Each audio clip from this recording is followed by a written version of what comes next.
Մինչև օգոստոսի 31-ը երկար սպասված շահավետ եռանկյուն ակցիայի շրջանակում ստացեք բացառիկ պայմաններ կաթսան, մարտկոցը և խողովակները միասին ձեռք բերելու համար։ Պարոն Վարդևանյան, ես մի իրավաբանական հարց ունեմ։ Սիրով։ Դրա պատասխանը ունի միակ հնարավոր ճիշտ պատասխան իմ հարցը, այն բարդ չէ, դուք դրա պատասխանը գիտեք, բայց եւ այնպես չեք տալու այդ պատասխանը, ես դա էլ գիտեմ, ես չեմ հարցնում, որ լսեմ իմ հարցի միակ հնարավոր ճիշտ պատասխանը, ես հարցը տալիս եմ, որ լսեմ, թե դուք ինչպես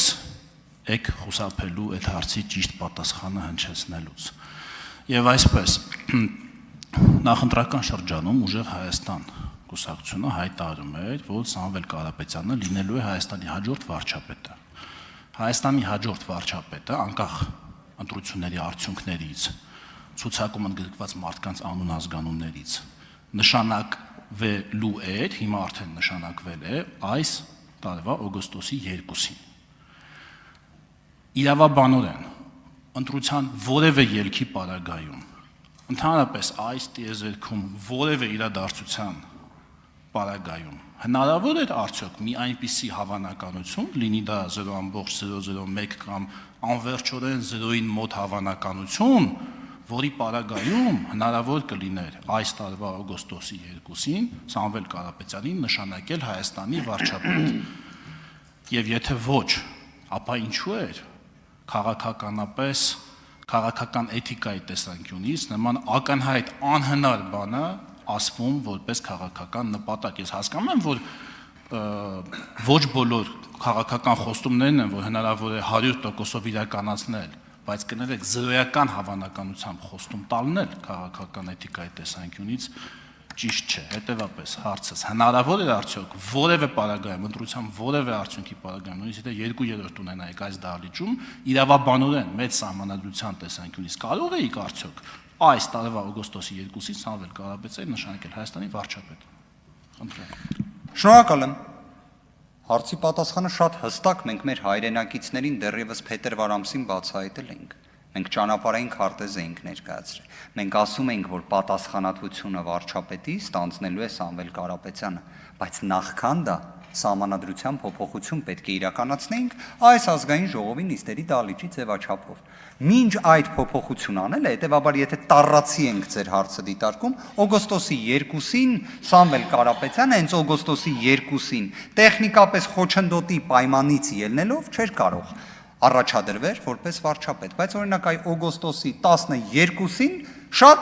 հանգիստ այն հնարավորությունը իրացվելու էր։ Նախքան դա, ենթադրում եմ պետք է ասեք, այս օգոստոսի 2-ից մինչև 12-ը, իսկ ով էր լինելու վարչապետի պարտականությունները ապահովողը եւ այլն, լինելու էր Նարեկ Կարապետյանը։ Ավելին, դա մենք թափանցիկ ենք ներկայացրել։ Մենք նույնիսկ հիմա օրինակ ես օգոստոսի 12-ը վկայակոչեցի, հեսա այդ դրա օրինակն էլ կքննարկենք,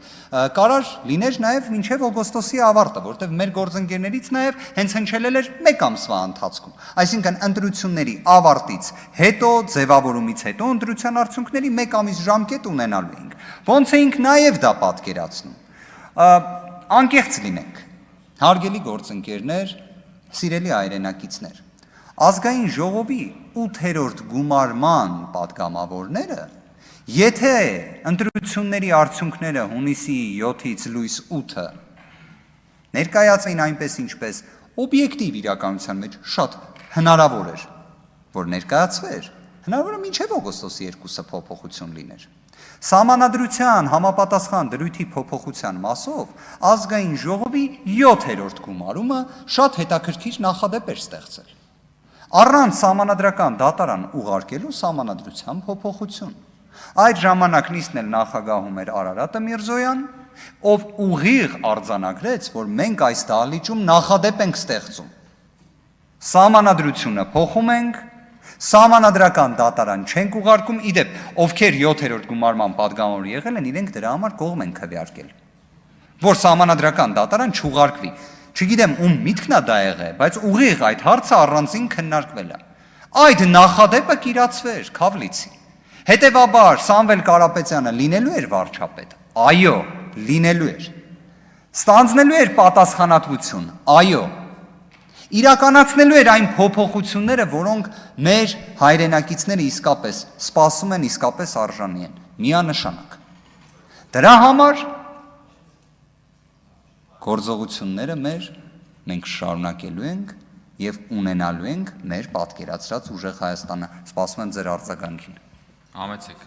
Պարոն Վարդևանյան, ես իզուր չի որ ասացի, տիեզերքում հնարավոր որևէ իրադարձության պարագայում։ Պարզը, որ այդ ձեր ասած էլի շատ անհավանական 0-ին մոտ հավանականության պարագայում միգուցե եւ այդ կետը փոխել հնարավոր լիներ, կացության ցենզի կետը փոխել հնարավոր լիներ, այն ինչ որ դուք ասել եք, որ պատրաստվում եք փոխել, բայց նույնիսկ այդ պարագայում օտարերկրյա քաղաքացին չէր կարող դառնալ Հայաստանի վարչապետ։ Թե դուք պատրաստվում եք նաեւ սահմանադրության այն արգելքը վերացնել, որով օտարերկրյա քաղաքացին կարող է դառնալ Հայաստանի վարչապետ։ Օգոստոսի 2-ին էլ, 12-ին էլ, սեպտեմբերին էլ, հոկտեմբերին էլ, նոյեմբերին էլ, դեկտեմբերին էլ Սամվել Կարապետյանը միևնույն է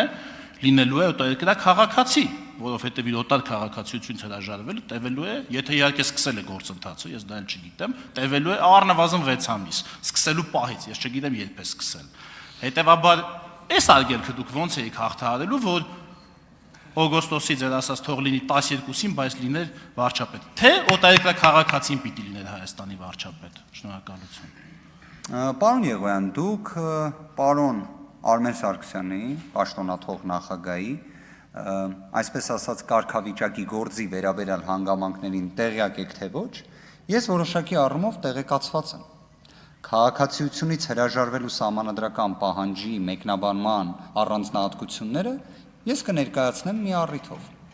որովհետև կարծում եմ նշվածը նաև հրապարակայնորեն ներկայացնելը միգուցե այդքան էլ ճիշտ չէ, եթե շատ կպնդեն այլ գործընկերներ կներկայացնեմ էլ։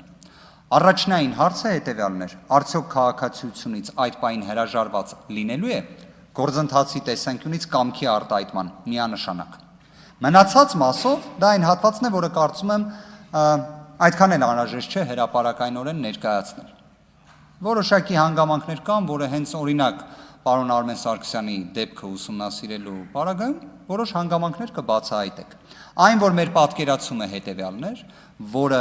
ընդհանրապես ցենզը ներկայացվող կառավարության անդամներին պետք է փոխվեր, միանշանակ է։ Սփյուռքը պետք է մասնակից դառնա կառավարության կառուցվածքի կազմի գործողությունների, միանշանակ է։ Դրա մասին նաև դուք եք քաղաքական հայտարարություն արել։ Բայց ի դեպ հետո երևի Սփյուռքից նեղացաք, էլ դրա մասին չխոսեցիք։ Թե Սփյուռքին նեղացրեցիք,